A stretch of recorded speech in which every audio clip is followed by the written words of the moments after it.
वैदिक सारा है आज का। इस अव्यक्ति मास में बंधन मुक्त रह जीवन मुक्त स्थिति का अनुभव करो।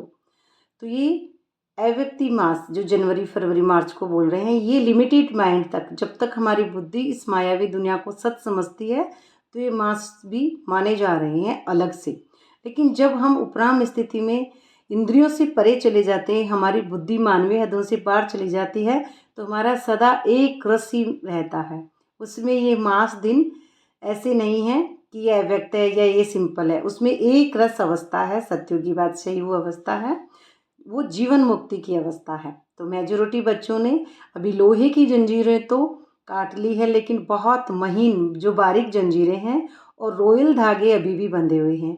कई पर्सनैलिटी फील करने वाले हैं जो अपने को समझते हैं कि हम आगे बढ़ रहे हैं, हमने ये काम किया, हमने ये काम किया, और स्वयं में अच्छाई है नहीं, लेकिन महसूस ऐसी होती है कि हम बहुत अच्छे हैं। अब वो कैसे समझ रहे हैं, लोग उनकी तारीफ़ कर रहे हैं तो वो इस दुनिया को सच समझ रहे हैं और समझ रहे हैं कि हम सही दिशा में जा रहे हैं, लेकिन बाबा के हिसाब से वो ठीक नहीं है।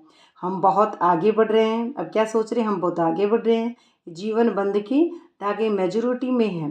बाप दादा इन धागों से मुक्त जीवन मुक्त देखना चाहते हैं, क्योंकि बाप दादा देखना चाहते हैं कि इस हद की दुनिया में आपको तारीफ़ का मेडल नहीं पहनना है, आपको वो मोती के दाने बनने हैं जो परमात्मा हमको बनाना चाह रहा है।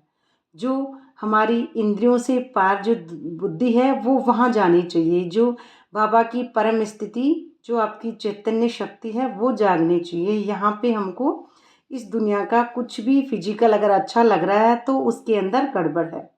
इसीलिए बाबा यही हमको समझाना चाह रहे हैं कि हम एक चेतना है तो उस चेतना के स्तर को हम टच करें, न कि फिजिकल दुनिया के धागों में ही बंधे रहें। तो अपने आप को समझें कि हम कितने धागों में बंधे हुए हैं।